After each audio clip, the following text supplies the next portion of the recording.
Hello, I hope you're having a great day. I wanted to come down and give you an update. I actually saw my first two true leaves popping on one of my lisianthus plants. So, yay! So now the first two leaves that come out are the cotyledon leaves, and now kind of in a cross, like a crisscross pattern, now the true leaves are coming on the other side of that. Check this out.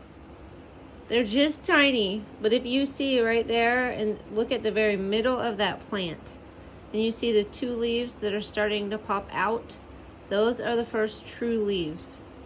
The other two are the cotyledon leaves. They will soon fall off and die. But a lot of them are starting to actually sprout those first two true leaves. Yay! So it's still going strong. There is a little bit algae growth on the top. I'm not too worried about it. I had it last year and it didn't seem to really hurt my plants too much, because once those true leaves start getting bigger and I start fertilizing, it comes from the bottom and I let them dry out a little bit and then water them again, and that just kind of goes away. It's not so bad. If it was a real problem, I could crunch up some vermiculite and put on top, but I don't really have the need to do that now. So excited to see those little true leaves, and all of my trays seem to be doing pretty well this year. I think they're doing better so far, but I will just keep you updated. So that's all I've been doing. Each morning I've been going down, just like I showed you in a previous video. I fill up those trays with some water, and then after about 20-25 minutes I dump the excess water out, and now I'm starting to see my first true leaves. It's exciting. And other than that, I'm doing that every morning for those plants. I will start a few other varieties in February. And then I did plan out my new garden space, so I knew how much drip line I needed to order, if any, which I think I have enough, and then how much landscape fabric I needed. And I actually only needed one more roll this year because I can reuse everything I already had. So that's super exciting. So this year I get to reuse some stuff. And then I plotted out where all my flowers are going to go. So here is my garden plot. And as you can see, if I kind of come in closer here, you'll see that I have all of my rows of peonies. So this was the field last year that was both perennial and annual. And I did decide to make it an entire quarter acre of perennials. So this is my perennial space. And then we added two more areas for annuals, and this is what I'm going to put my deer fence around. And actually just under this section, like right here, this one, I'm going to put my deer fence around that. And then I'm going to try not to put my deer fence around this smaller section over here. So as you can see, it looks like I made room for 1,000 lisianthus. But more than likely, I'll probably have around 700 or so. So wherever, whatever I have left, I can put some Dusty Miller in or different things. So this is kind of how I have it planned out right now.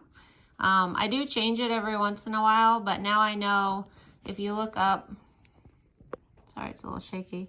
If you look up here, I've put, this needs to be, I need to have landscape fabric with holes burnt every 6 inches, and this one is every 12, every 9. And over here I have like a mixed row, so I'll do part of it 6 by 6 and then the rest 12 by 12. And I also have a few plants that might be perennial, so I was trying to keep them in this little square so that if I want to till this back up and replant it with annuals next year, I can, and just kind of mark off this square. There are some trees over here, so it's a little bit more shaded. So these could come back every year and we could just go around and till the rest of it. So I've gotten that planned out. These are already in landscape fabric.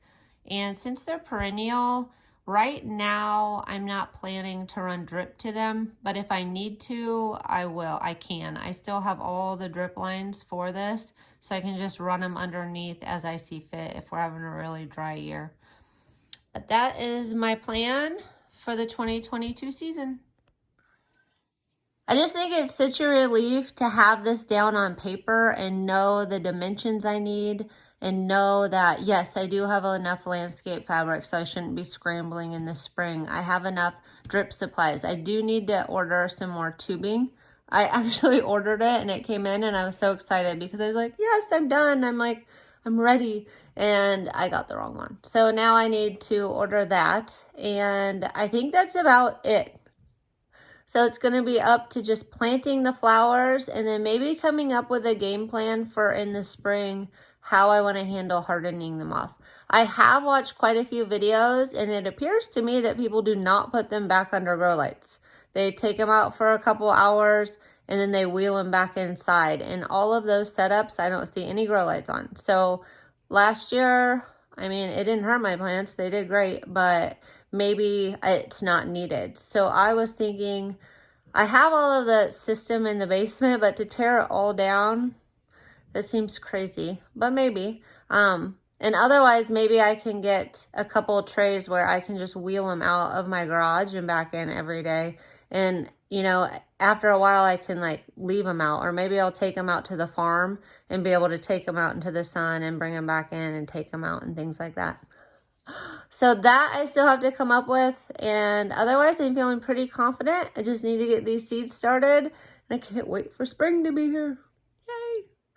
I hope everybody's having a fantastic week.